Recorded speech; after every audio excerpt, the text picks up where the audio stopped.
ഇന്ന് നമുക്കൊരു തമിഴ്നാട് വിഭവം ഉണ്ടാക്കിയാലോ. വേറെ ഒന്നുമല്ല കേട്ടോ, സേവയെന്ന് പറയും തമിഴ്നാട്ടിൽ. ഇവിടെ പാക്കറ്റുകളിലാക്കിയിട്ട് കടകളിൽ വെക്കാൻ വയ്ക്കും കേട്ടോ. ഇതെല്ലാം അവർ സേവൈ മെഷീനിൽ ചെയ്യുന്ന ഒരു പരിപാടിയാണിത്. നമ്മുടെ നൂൽപുട്ട് മാതിരി ഉണ്ടാവും, പക്ഷേ ഷേപ്പ് ഉണ്ടാവില്ല എന്നേ ഉള്ളൂ. സംഭവം നല്ല ടേസ്റ്റൊക്കെയാണ്. കടുക് വറുത്ത് കഴിച്ചിട്ടുണ്ടെങ്കിൽ നല്ല രുചിയൊക്കെയാണ് കേട്ടോ.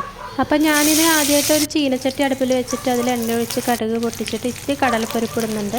പിന്നെ അതിലേക്ക് കുറച്ച് സവാളയും അരിഞ്ഞിടുന്നുണ്ട് കേട്ടോ. പിന്നെ ഒരു വറ്റൽമുളക് ഒരു പച്ചമുളക് ഇടുന്നുള്ളൂ, എരിവ് ഇവിടെ കുട്ടികൾ കഴിക്കാത്തതുകൊണ്ട്. പിന്നെ അതിലേക്ക് ഒരു തക്കാളിയുടെ പകുതി ഇടുന്നുണ്ട്. ഒരു തക്കാളി മൊത്തം ഇടണ്ട, കുറച്ചിട്ടാൽ മതി, വെറുതെ ഒരു ടേസ്റ്റിന് വേണ്ടിയിട്ട്. എന്നിട്ട് നമ്മളതിലേക്ക് കുറച്ച് ഉപ്പിടുക. പിന്നെ സേവയിൽ വന്നിട്ട് മഞ്ഞൾപ്പൊടിയൊക്കെ ഇട്ടിട്ട് മഞ്ഞ കളറിലാണ് എല്ലാവരും ചെയ്യാറ്. പക്ഷേ ഇവിടെ മോൾക്ക് മഞ്ഞ കളറുള്ള സേവ ഇഷ്ടമല്ല എന്ന് പറഞ്ഞതുകൊണ്ട് ഇങ്ങനെ ഞാൻ മഞ്ഞൾപ്പൊടി ഇടാതെ വെള്ള സേവ ഉണ്ടാക്കിയതേ ഉള്ളൂ.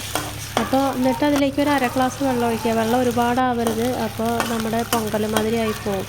എന്നിട്ട് അതിലേക്ക് ആവശ്യത്തിന് ഉപ്പിടുക. ഉപ്പൊക്കെ കറക്റ്റാണോ എന്ന് നോക്കിയിട്ട് നമ്മുടെ ഈ സേവ എടുത്ത് അതിലേക്ക് മിക്സ് ചെയ്യുക. മിക്സ് ചെയ്തിട്ട് നന്നായിട്ട് ഇളക്കി വിടുക. അപ്പോൾ നല്ലൊരു അടിപൊളി വിഭവമാകും. രാത്രിയൊക്കെ കഴിക്കാൻ പറ്റിയ, നമുക്ക് ഡൈജഷനൊക്കെ ആകാൻ പെട്ടെന്ന് ആവുന്ന ഒരു ടിഫനായിട്ടാണ് ഇത്. ഒരുപാട് ഹെവി ആയിട്ടുള്ള ഫുഡൊക്കെ രാത്രി കഴിക്കാതെ ഇരിക്കുന്നവർക്കൊക്കെ ഇത് സൂപ്പറാണ് കേട്ടോ. ചപ്പാത്തിയും ഇതൊക്കെ കഴിച്ചിട്ടുണ്ടെങ്കിൽ നമുക്ക് പെട്ടെന്ന് ഡൈജഷൻ ആവില്ല എന്നൊക്കെ എനിക്ക് തോന്നിയിട്ടുണ്ട്. പക്ഷേ ഷുഗറൊക്കെ ഉള്ളവരത് കഴിക്കാറുണ്ട് കേട്ടോ. അതെന്താ സംഭവം എന്ന് എനിക്കറിയില്ല.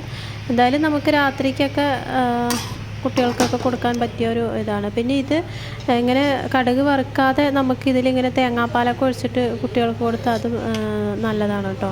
കടുക് ഇങ്ങനെ വറുക്കാതെ അങ്ങനെ എടുത്തിട്ട് അതിൽ തേങ്ങാപ്പാൽ മിക്സ് ചെയ്ത് കഴിക്കാം.